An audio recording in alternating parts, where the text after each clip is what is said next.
চলে এসেছি তোমাদের জন্য আজকে 26.1 নম্বর চ্যাপ্টারের অঙ্ক নিয়ে। আজকের ভিডিওতে আমরা এই চ্যাপ্টারের অঙ্কগুলো শুরু করব। তবে এর আগের ভিডিওতে আমরা এই চ্যাপ্টারের একটা সংক্ষিপ্ত ধারণা নিয়েছিলাম, যেখানে চ্যাপ্টারটা সম্পর্কে একটু সংক্ষিপ্তভাবে বোঝানো হয়েছিল। যারা আগের ভিডিওটা দেখোনি তারা সেই আগের ভিডিওটা দেখো, এবং একটু যে চ্যাপ্টারের সম্পর্কে ধারণা সেটা ক্লিয়ার হয়ে গেলে তবে এই অঙ্কগুলো করতে একটু সুবিধা হবে। আমরা আগের ভিডিওতে আলোচনা করেছিলাম যে 26.1 নম্বর চ্যাপ্টারে যে যৌগিক গড় আছে, সেই যৌগিক গড় আমরা তিনটে পদ্ধতিতে বের করতে পারি। সেই তিনটে পদ্ধতি কি কি?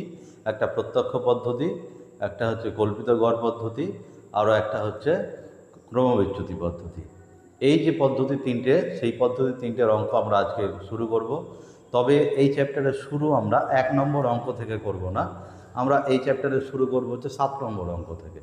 যেখানে 7 নম্বর অঙ্কতে একটা অঙ্ক আছে প্রত্যক্ষ পদ্ধতির অঙ্ক, 8 নম্বর অঙ্কতে আছে একটা কল্পিত গড়ের অঙ্ক, আর একটা হচ্ছে 9 নম্বরে আছে ক্রমবিচ্যুতির অঙ্ক। আমরা এই তিনটে পদ্ধতির তিনটে অঙ্ক আগে শিখে নেব, তারপর আমরা 1 নম্বর অঙ্ক থেকে শুরু করব। আজকের ভিডিওর যে প্রথম অঙ্ক সেটা হচ্ছে 7 নম্বর অঙ্ক। বলেছে প্রত্যক্ষ পদ্ধতিতে নিচের তথ্যের গড় নির্ণয় করি। তাহলে এই যে তথ্যটা দেওয়া আছে এর গড় নির্ণয় করবো আমরা কিভাবে, সেটা হচ্ছে প্রত্যক্ষ পদ্ধতিতে। একবার ভালো করে খেয়াল করো, দেখো দেখো অঙ্কটা করার জন্য আমরা একটা ছক বানিয়ে নিচ্ছি। যে ছকের প্রথম ঘরে আমরা এখানে লিখব হচ্ছে শ্রেণী সীমানা। শ্রেণী সীমানা, তারপরে আমরা লিখব হচ্ছে শ্রেণী মধ্যক। শ্রেণী মধ্যক, যেটাকে আমরা xi দিয়ে লিখব। তারপরে লিখব হচ্ছে আমরা পরিসংখ্যা।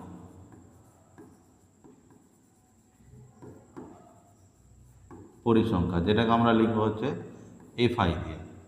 আর সবশেষে হচ্ছে fi(xi), অর্থাৎ পরিসংখ্যা এবং শ্রেণী মধ্যকের গুণফল। তাহলে কিভাবে করছি দেখো, প্রথমের যেটা আমাদের দিয়েছে সেটা হচ্ছে 0 থেকে 10, এটা একটা শ্রেণী। তারপরে 10 থেকে 20, এটা একটা শ্রেণী। আর তারপরে 20 থেকে 30, এটা একটা শ্রেণী। আর 30 থেকে 40, এটা একটা শ্রেণী। আর সবশেষে হচ্ছে 40 থেকে 50, এটা একটা শ্রেণী। তাহলে আমরা শ্রেণী সীমানাগুলো লিখে নিলাম। সেই শ্রেণী সীমানার সাথে প্রত্যেকটা শ্রেণীর এক একটা করে পরিসংখ্যা দেওয়া আছে, সেই পরিসংখ্যাগুলো আমরা লিখে নিচ্ছি। প্রথম শ্রেণী যেটা, তার পরিসংখ্যা হচ্ছে 4, তারপরেরটা হচ্ছে 6, তারপরে 10, তারপরে 6, আবার হচ্ছে 4। যে প্রদত্ত যে আমাদের শ্রেণী সীমানাগুলো দেওয়া হয়েছিল, সেই প্রত্যেকটা শ্রেণী সীমানা লিখে নিলাম, আর প্রত্যেকটা শ্রেণী সীমানার আমরা পরিসংখ্যাগুলো লিখে নিলাম। এবারে করব এই শ্রেণী মধ্যকের ঘরটা পূরণ করব, আর এই fi(xi) এর ঘরটা পূরণ করব। কিভাবে আমাদেরকে শ্রেণী মধ্যকটা বের করতে হয় একবার ভালো করে খেয়াল করে দেখো। যে শ্রেণী সীমানা যেটা থাকবে, এই শ্রেণী সীমানার নিম্ন শ্রেণী সীমানা এবং উচ্চ শ্রেণী সীমানা, যেমন প্রথমটার ক্ষেত্রে 0 থেকে 10, তার মানে 0 হচ্ছে নিম্ন শ্রেণী সীমানা আর 10 হচ্ছে উচ্চ শ্রেণী সীমানা। এই নিম্ন এবং উচ্চ এই শ্রেণী সীমানা দুটোকে যোগ করতে হবে এবং যোগ করে 2 দিয়ে ভাগ করতে হবে। যেমন ধরে নাও যে 0 আর 10 এই দুটোকে যদি যোগ করি তাহলে 10 হবে। তাহলে এই 10কে যদি আমরা 2 দিয়ে ভাগ করে দিই তাহলে কত হবে? 5 হবে। তাহলে এটা 5। 10 আর 20 যোগ করলে 30 হবে। 30কে 2 দিয়ে ভাগ করলে কত হবে? 15 হবে। 20 আর 30 যোগ করলে হচ্ছে 50 হবে। 50কে 2 দিয়ে ভাগ করলে 25 হবে। 30 আর 40 যোগ করলে হচ্ছে 70 হবে। 70কে 2 দিয়ে ভাগ করলে 35 হবে। 40 আর 50 যোগ করলে 90 হবে। 90কে 2 দিয়ে ভাগ করলে 45 হবে।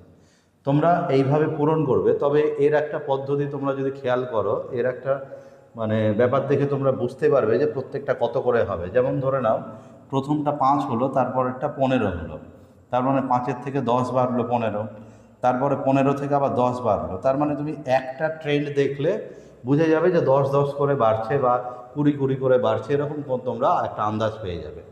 যেমন প্রথমটা থেকে দ্বিতীয়টা 10 বেড়েছে, তাহলে বাকিগুলো 10-10 করেই বাড়বে।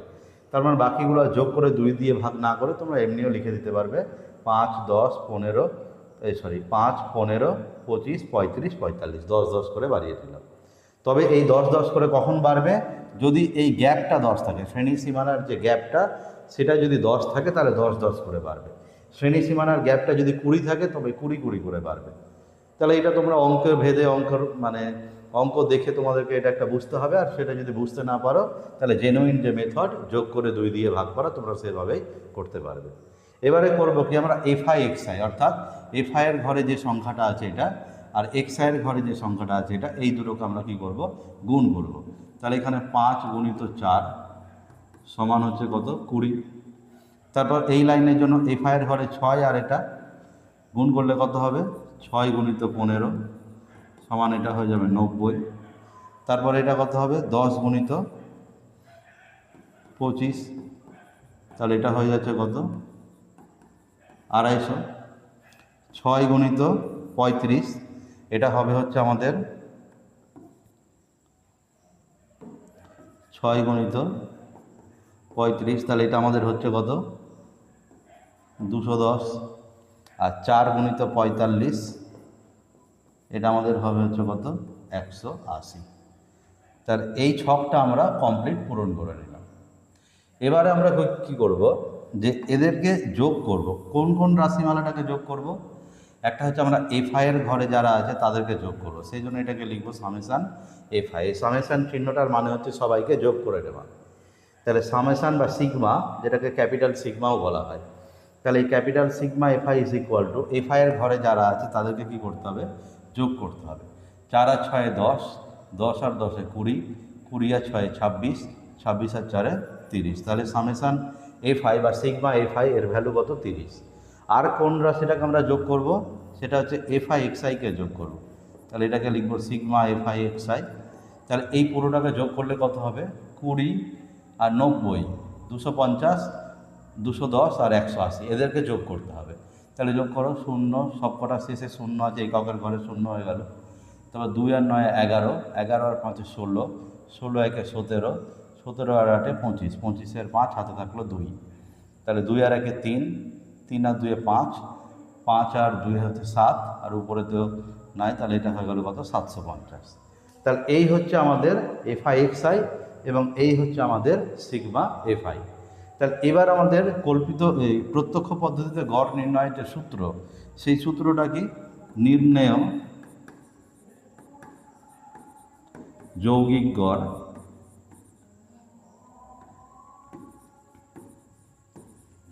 যেটাকে আমরা কি দিয়ে প্রকাশ করি, এক্স মাথায় দাগ, এক্স বার। তাহলে প্রত্যক্ষ পদ্ধতিতে যদি গড় বের করতে হয় তাহলে এর সূত্র হচ্ছে, উপরে বসবে সিগমা এফআই এক্সআই এবং নিচে বসবে সিগমা এফআই বা সামেশান এফআই। তাহলে এই মানগুলো তো আমরা বের করে রেখেছি। এই মানগুলো কত, উপরে এই যোগফলটা হচ্ছে 750, নিচে এই যোগফলটা হচ্ছে 30। তাহলে এটাকে যদি আমরা কাটাকাটি করি, তাহলে কাটাকাটি করলে হবে হচ্ছে কত, 0-র সাথে 0টা কেটে গেল, 3 দিয়ে 75কে কাটলে কত হবে, 25। তাহলে এই যে প্রদত্ত তথ্য, এই প্রদত্ত তথ্যের প্রত্যক্ষ পদ্ধতিতে আমাদের যৌগিক গড়ের মান কত বেরোলো, 25।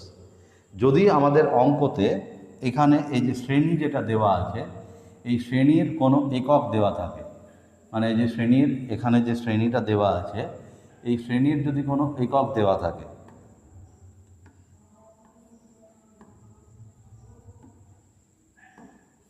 এই শ্রেণীর যদি কোনো একক দেওয়া থাকে, সেই এককটা কি হতে পারে, বছর হতে পারে এখানে, বা সেন্টিমিটার হতে পারে, এরকম কোনো যদি একক দেওয়া থাকে, তাহলে আমাকে কি করতে হবে, আমাদের উত্তর এখানে যেটা বের হলো 25, এর পাশে কিন্তু আমাদের সেই এককটা লিখতে হবে। আর যদি একক দেওয়া না থাকে, তাহলে এই অঙ্কে যেমন ধরুন আমাদের একক দেওয়া নাই, তাহলে এখানে কোনো আমাদের একক লেখার দরকারও নেই। তাহলে এই যে অঙ্কটা করলাম প্রত্যক্ষ পদ্ধতিতে, তাহলে প্রত্যক্ষ পদ্ধতিতে আমরা ছকটা কীভাবে তৈরি করলাম এটা শিখতে হবে, আর প্রত্যক্ষ পদ্ধতিতে আমরা সূত্রটা কী ব্যবহার করলাম সেটা জানতে হবে। এই দুটো জিনিস যদি ভালো করে মনে রাখতে পারো, তাহলে এই পদ্ধতিতে গড় নির্ণয় করা কিন্তু খুব একটা কঠিন কিছু না। তোমরা এই পদ্ধতিতেও অঙ্কগুলো প্র্যাকটিস করবে, সাথের যে 2 নম্বর অঙ্কটা আছে এই অঙ্কটা তোমরা নিজেরা করবে। এরপরে আমরা করব হচ্ছে এর পরবর্তী অঙ্ক, যেটা 8 নম্বর অঙ্ক। 8 নম্বর অঙ্কতে করার জন্য আমরা যেটা করব, সেই ছকটা আমরা আবার বানিয়ে নিই। তাহলে প্রথম ঘরে আমরা লিখব হচ্ছে শ্রেণী সীমানা। তারপরের ঘরে লিখবো আমরা হচ্ছে শ্রেণী মধ্যক,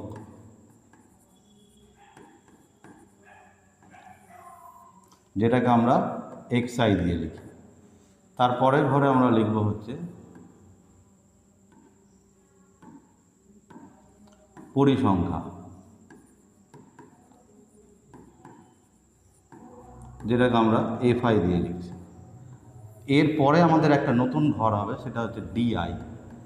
ডিআই সমান সমান হচ্ছে xi মাইনাস এ, এটা। আর লাস্ট ঘর যেটা হচ্ছে সেটা হচ্ছে fi ডিআই।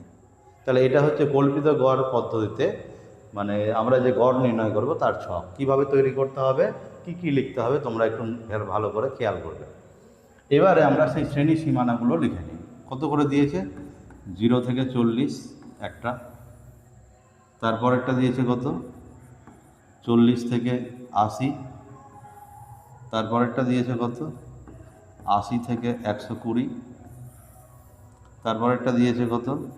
120 থেকে 160, আর সব লাস্টটা দিয়েছে কত? 160 থেকে 200। তাহলে এই হচ্ছে আমাদের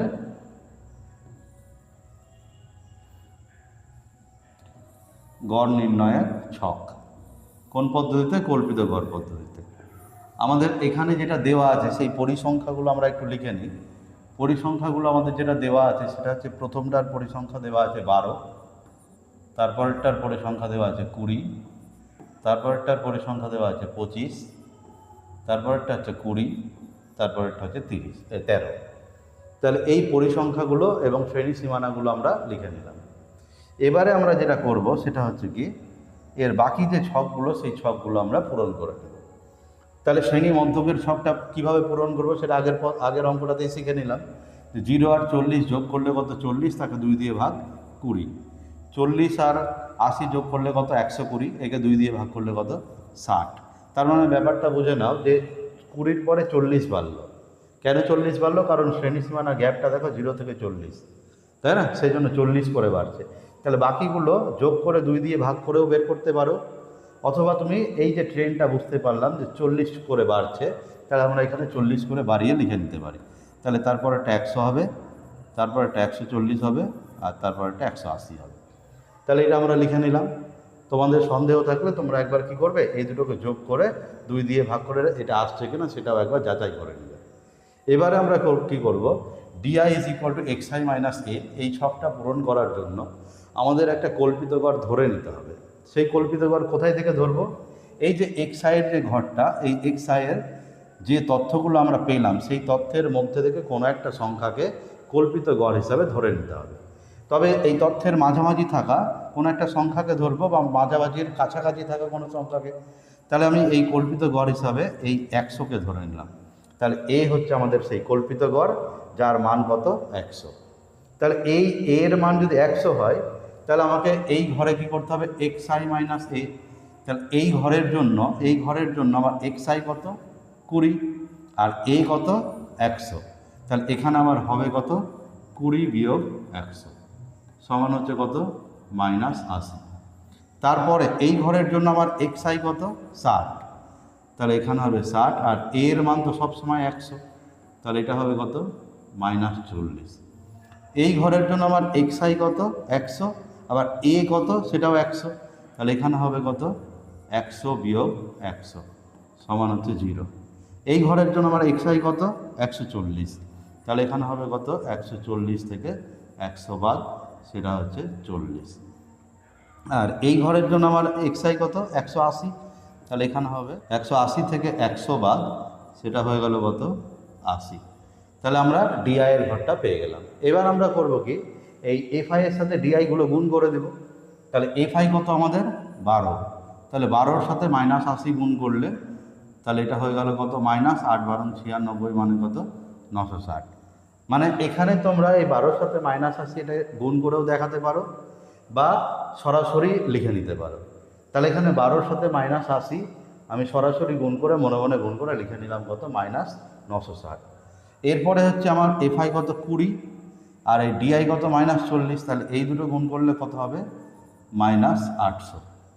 25-এর সাথে 0 গুণ করলে 0 হবে, 20-র সাথে 40 গুণ করলে আবার 800 হবে, আর 13-র সাথে 80 গুণ করলে 8 13 104 মানে 1040 হবে।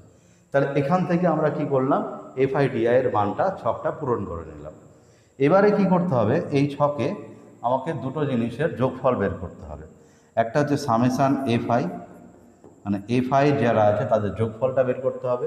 তাহলে এফআই এর যোগফল কত, 12 আর 20-তে 32, 32 আর 13-তে 45, 45 আর 20-তে 65, 65 আর 25-এ হবে হচ্ছে 90। তাহলে আমাদের সিগমা এফআই এর মান হচ্ছে 90। আর আমাদের দরকার হচ্ছে সিগমা এফআইডিআই। তাহলে সিগমা এফআইডিআই এর মান কত হবে, এর মানটা বের করার জন্য আমরা কি করব, জিরোর নিচে থাকা সংখ্যাগুলোকে যোগ করব, সেই যোগফল থেকে মাইনাস দিয়ে থাকা সংখ্যাগুলোকে বিয়োগ করে দেব, তাই না?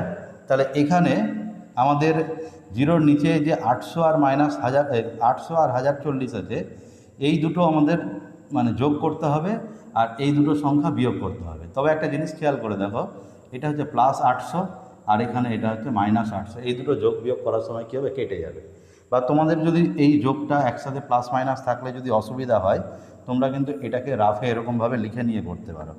যেমন প্রথম থেকে লিখে নিবে, এই যে -960 মাইনাস হচ্ছে কত 800, প্লাস হচ্ছে কত 0, প্লাস হচ্ছে কত 800, আর প্লাস হচ্ছে কত 1040, মানে পাশে পাশে লিখে নিব।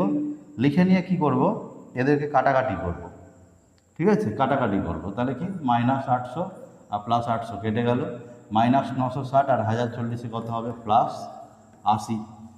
যদি কাটাকাটি না যায় তাহলে নর্মাল যেমন যোগ বিয়োগ করতে হয় সেই যোগ বিয়োগ করে নিব। তাহলে এর মানটা আমরা পেয়ে গেলাম কত, 80। তাহলে আমরা সিগমা এফআই পেয়ে গেলাম, সিগমা এফআই ডিআই পেয়ে গেলাম। তাহলে কল্পিত গড় পদ্ধতিতে আমাদের গড় কত সেটা একটু আমরা লিখে নেব। তাহলে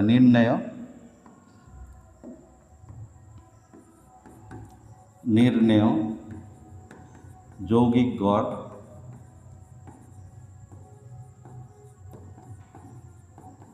x বার সমান a plus sigma fi di by sigma fi. তাহলে এই হচ্ছে আমাদের কল্পিত গড় পদ্ধতিতে গড় নির্ণয়ের ফর্মুলা। তাহলে এই ফর্মুলাটা মনে রাখতে হবে, যেখানে এটা কি সেটা একটু আমরা পাশে লিখে নিই, যে এখানে এ সমান সমান আমরা এ কত ধরেছিলাম অঙ্কটার ক্ষেত্রে 100-কে, তাহলে এ সমান সমান 100 হলো প্রদত্ত তথ্যের কল্পিত গড়। এটা আমরা লিখে নেব অঙ্কের পাশে, কল্পিত গড়। তাহলে মানটা বসিয়ে দিই, তাহলে এ এর মান কত 100, আর সিগমা এফআই ডিআই এর মান কত 80, আর সিগমা এফআই এর মান কত 90। তাহলে এবারে আমরা কি করব, এখানে 0-র সাথে 0 কেটে গেল, তাহলে 100 যোগ হচ্ছে 8/9। আমরা রাফে কি করব, 8-কে 9 দিয়ে ভাগ করে নেব। যদি 8-কে 9 দিয়ে ভাগ করি, তো এটা তো এমনিতে ভাগ যাচ্ছে না, তাহলে একটা দশমিক নিয়ে 0 নিলাম, তাহলে এটা কত হচ্ছে 8-9 72। আবার হচ্ছে 8 নামলো, দশমিকের জন্য 0 পাবো, আবার 8-9 কত হবে 72। তাহলে এটা চলতেই থাকবে এরকমভাবে, তাই না? তাহলে আমাদের আসন্ন মানের যারা নিয়ে অঙ্কগুলো শিখেছো তারা দেখেছো যে দশমিকের পরে যদি আমি দুটো ঘর নিতে চাই, দুটো ঘর যদি নিতে চাই, তাহলে 3 নম্বর ঘরের সংখ্যাটা কত আছে আমাকে দেখতে হবে। যদি 3 নম্বর ঘরের সংখ্যাটা 5 বা 5-এর বেশি থাকে, তবে আমরা কি করব, আগে থাকা যে সংখ্যাটা তার মান 1 বেড়ে যাবে। আর যদি 3 নম্বর ঘরে থাকা সংখ্যাটা 5-এর কম থাকে, তাহলে আগে যে সংখ্যাটা যা ছিল তাই বসবে। এখানে 2 নম্বর মানে দুটো ঘর ছেড়ে দিয়ে 3 নম্বর ঘরের সংখ্যাটা 8 আছে, যেহেতু 5-এর বেশি আছে সেই জন্য ওই সামনে থাকা যে 88 যেটা আছে এটাকে আমরা কি করব 89 লিখে দেব। তাহলে এটা হয়ে গেল কত, 100 যোগ 0.89 লিখে দেব ব্র্যাকেটে প্রায়। তাহলে এটা হয়ে গেল কত, 100.89 ব্র্যাকেটে কি প্রায় হয়েছে। তাহলে এই হচ্ছে আমাদের কল্পিত গড় পদ্ধতিতে গড় নির্ণয়ের ফর্মুলা। কিভাবে গড় আমরা বের করলাম সেটা ভালো করে নিয়মকানুনগুলো দেখে নাও। এই হচ্ছে সূত্র। ছকটা কিভাবে বানালাম, এটা প্রত্যক্ষ পদ্ধতির থেকে কীরকম আলাদা সেই জিনিসগুলো একটু খেয়াল রাখতে হবে। এরপরে আমরা করব যেটা, সেটা হচ্ছে ক্রমবিচ্যুতি পদ্ধতি। তাহলে এই ক্রমবিচ্যুতি পদ্ধতিতে এই 9-এর 1 নম্বর অঙ্কটা আমরা করব। দেখো 9-এর 1 নম্বর অঙ্কটা করার জন্য আমি ছকটা বানিয়ে নিই। ছকটা একটু খেয়াল করবে যে এই ছকটা আগের দুটো ছকের থেকে কোথায় আলাদা, এরকম কীরকম আলাদা। তাহলে প্রথমে লিখলাম শ্রেণী সীমানা, তারপরে লিখছি কি শ্রেণী মধ্যক, যেটাকে আমরা কি দিয়ে লিখি xi দিয়ে। তারপরে লিখব কি আমরা পরিসংখ্যা, পরিসংখ্যা। এরপরে পরিসংখ্যাকে কি দিয়ে লিখি আমরা fi দিয়ে। এরপরে di ইজ ইকুয়াল টু আগের বারের মতনই xi মাইনাস a। তার মানে এতদূর পর্যন্ত এটা পুরোপুরি কল্পিত গড় পদ্ধতির মতোই, তবে এরপরে একটু ছকটা আলাদা হয়ে যাবে। সেটা হচ্ছে ui সমান সমান di বাই h, আর লাস্টে গিয়ে হবে গিয়ে fi ui। তাহলে এই হচ্ছে আমাদের ক্রমবিচ্যুতি পদ্ধতিতে গড় নির্ণয়ের ছক। তাহলে এই ছকে প্রদত্ত যে তথ্যগুলো সেগুলো আমরা একটু লিখে নিই।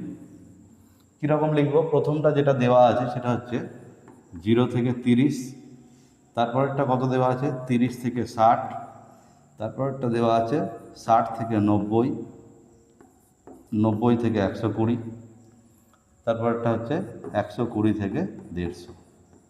তাহলে এই প্রদত্ত তথ্যের পরিসংখ্যাগুলো আমরা লিখে নিই। কত দেওয়া আছে 12, 15, 20, 25 আর হচ্ছে 8।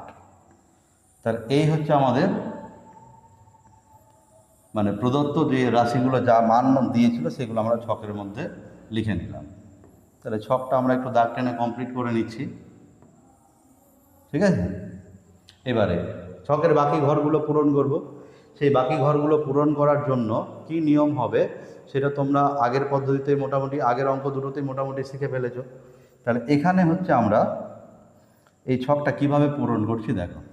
এই দুটো সংখ্যাকে 0 আর 30 যোগ করে 2 দিয়ে ভাগ, তাহলে কত হবে এটা 15। 30 আর 60 যোগ করলে হবে 90, 90কে 2 দিয়ে ভাগ করলে কত 45। কত বাড়লো 30 বেড়েছে।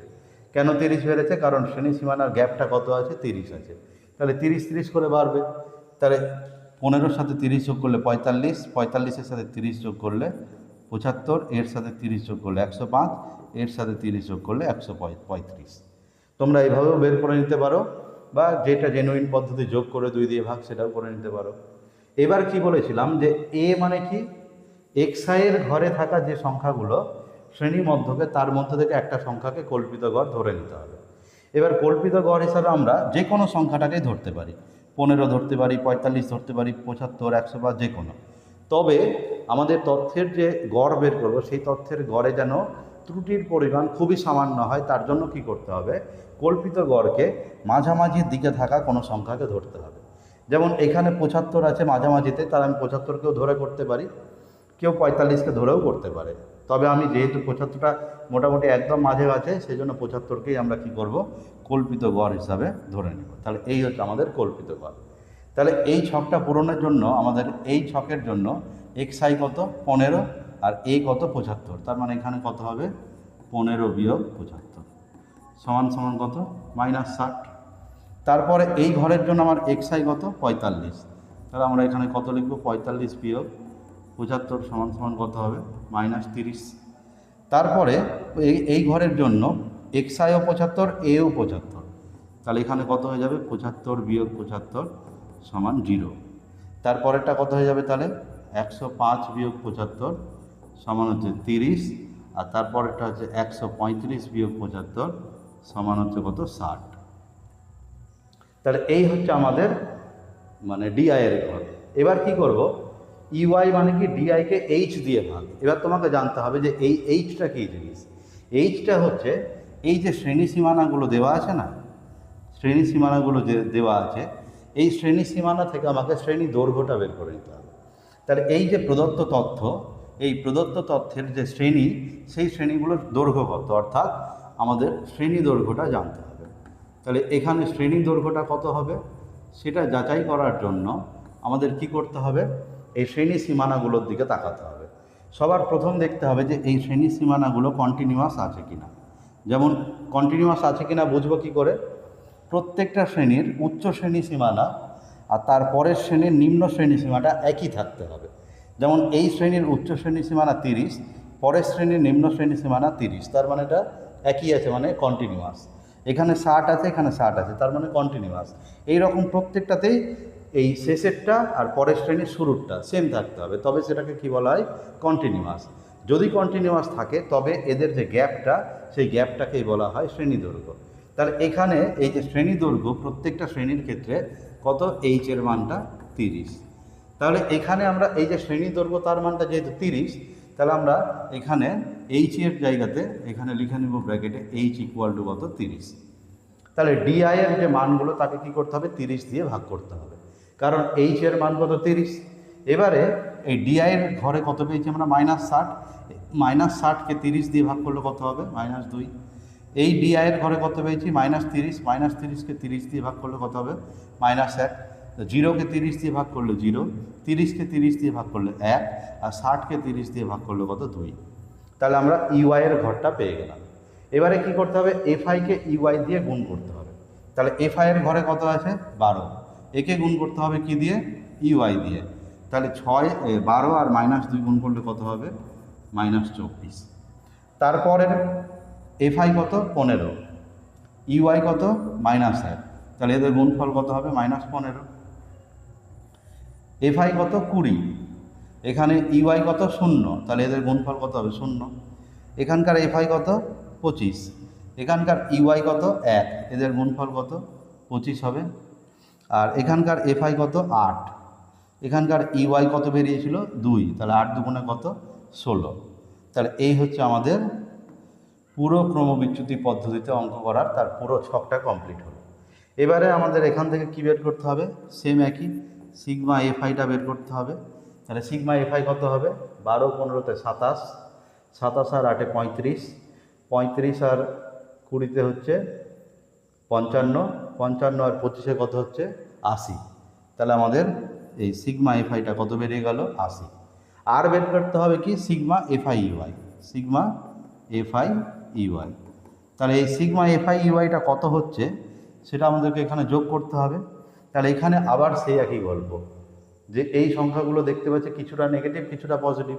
যদি আমরা মুখে মুখে পেরে যাই তাহলে তো খুবই ভালো। যেমন মুখে মুখে করতে গেলে 25 আর 16-তে 41 হবে, 41 থেকে 24 বাদ আর 15 বাদ, 24 আর 15-তে হয় 39, তার মানে 41 থেকে 39 বাদ কত হবে? 2। আর যারা মুখে মুখে পারবে না তারা কি করবে? এটাকে লিখে নেবে, পাশে কি করবে? এরকমভাবে লিখে নেবে। যেমন এটার ক্ষেত্রে -24, -15 +0 +25 আর হচ্ছে +16। নেগেটিভ সংখ্যাগুলো যোগ করলে -39 হবে, আর পজিটিভ সংখ্যাগুলো যোগ করলে 41 হবে। তাহলে এটা হয়ে গেল +2 অর্থাৎ +2। যারা মুখে মুখে না পারবে তারা একটু খাতাতে ক্যালকুলেশন করে নেবে এইভাবে। তাহলে এটা হয়ে গেল আমাদের এফআই ইউআই। তাহলে পুরো ছক কমপ্লিট। যে সিগমা এফআই দরকার সেটাও কমপ্লিট, সিগমা এফআই ইউআই দরকার সেটাও কমপ্লিট। এবার আমরা কী করবো? এখানে ফর্মুলাটা প্রয়োগ করব। তাহলে ক্রমবিচ্যুতি পদ্ধতিতে গড় নির্ণয়ের ফর্মুলাটা, নির্ণেয় গড়, নির্ণেয় যৌগিক গড় কত হচ্ছে? x বার সমান সমান আমাদের ফর্মুলা হচ্ছে কি? সেটা হচ্ছে a plus sigma fi ui by হচ্ছে সিগমা এফআই ইন্টু হচ্ছে কত? এইচ। তাহলে এখানে এ আর এইচটা কী জিনিস? এ ইকুয়াল টু কত ধরেছিলাম আমরা? 75 হলো কল্পিত গড়, আর এইচ ইকুয়াল টু 30 হলো শ্রেণী দৈর্ঘ্য। তাহলে এই হচ্ছে আমাদের এই সূত্রতে ব্যবহৃত দুটো রাশি। তাহলে এই সমস্ত মানগুলো এবার আমি বসিয়ে দিব। তাহলে এখানে এ এর মান কত? 75, সিগমা এফআই ইউআই এর মান কত? 2, সিগমা এফআই এর মান কত? 80, আর এইচ এর মান কত? 30। সব মানগুলো বসিয়ে দিলাম। এবারে কি করবে? একটু কাটাকাটি যা দেয়, 0-র সাথে 0 কেটে গেল, 2 দিয়ে 8কে কাটলে কত? 4। তাহলে এটা হচ্ছে 75 যোগ কত? 3-এর 4। রাফে আমরা 3কে যদি 4 দিয়ে ভাগ করি তাহলে দশমিক নিয়ে 0, 4 7 কত 28, 2 নামলো দশমিকের জন্য 0, 4 5 কত 20। তার মানে আমরা পেলাম হচ্ছে 75 যোগ এটা কত 0.75। তাহলে এর মান হয়ে গেল কত 75.75। এটা হলো কি ক্রমবিচ্যুতি পদ্ধতিতে আমাদের গড় নির্ণয়ের যে ফর্মুলা ব্যবহার করলাম তাতে গড় বেরিয়ে গেল কত 75.75। তাহলে এই হচ্ছে আমাদের ক্রমবিচ্যুতি পদ্ধতি। তোমরা এই তিনটে পদ্ধতির মধ্যে একটু তুলনা করবে যে কোন অঙ্কের ক্ষেত্রে আমাদের সংখ্যাগুলো ছোট আসছে। তোমরা যদি এই তুলনাটা করো তাহলে দেখতে পাবে যে আমাদের এই কল্পিত গড় আর হচ্ছে ক্রমবিচ্যুতি পদ্ধতি, এই দুটো পদ্ধতির মধ্যে সংখ্যাগুলো ছোট চলে আসছে কোথায়, ক্রমবিচ্যুতি পদ্ধতিতে। কেন? কারণ এই যে যখন ডিআইকে এইচ দিয়ে ভাগ করছি না, সংখ্যাগুলো কত চলে আসছে দেখো -2, -1, 0, 1, 2। ফলে এই ছোট ছোট সংখ্যা দিয়ে আমাদের গুণ করতে কি হচ্ছে সুবিধা হচ্ছে, আর এই ছোট ছোট সংখ্যাগুলো যোগ করতেও আমাদের সুবিধা হচ্ছে, বিয়োগ করতেও সুবিধা হচ্ছে। তাহলে এই ক্রমবিচ্যুতি পদ্ধতির ছকটা একটু বড় হলেও এতে কিন্তু সংখ্যাগুলো একটু ছোট ছোট আসে। তোমাদের পরীক্ষাতে পদ্ধতি উল্লেখ করে অঙ্ক আসার চান্স খুবই কম, পদ্ধতি উল্লেখ করে সাধারণত দেয় না। তোমরা তোমাদের যে কোনো পদ্ধতিতে পছন্দ মতন করতে পারো। তাহলে এই হচ্ছে আজকের ভিডিওতে এই তিনটে পদ্ধতি আমরা শিখলাম। এর পরবর্তী যে ভিডিওগুলো নিয়ে আসবো সেখানে হচ্ছে আমরা অঙ্কগুলো কমপ্লিট করব 1 থেকে, যেখানে এই তিনটে পদ্ধতির মধ্যে যখন যেটা পদ্ধতি আমাদের সুবিধে মনে হবে আমরা সেই পদ্ধতিতে অঙ্ক করব। সেই জন্য আমি প্রথম ভিডিওতে কি করলাম, এই তিনটে পদ্ধতি একটু তোমাদের শিখিয়ে নিলাম, যাতে পরবর্তী ভিডিওগুলোতে অঙ্ক যখন আমি দিব তখন তোমাদের যেন পদ্ধতি নিয়ে কোনো সমস্যা না থাকে। তাহলে আজকের ভিডিও এখানেই শেষ করছি। তোমরা সমস্ত অঙ্কগুলো করো এবং পরবর্তী ভিডিওর জন্য অপেক্ষা করো। খুব তাড়াতাড়ি পরবর্তী ভিডিও নিয়ে আসছি। তোমরা ততক্ষণ ভালো থেকো এবং সুস্থ থেকো।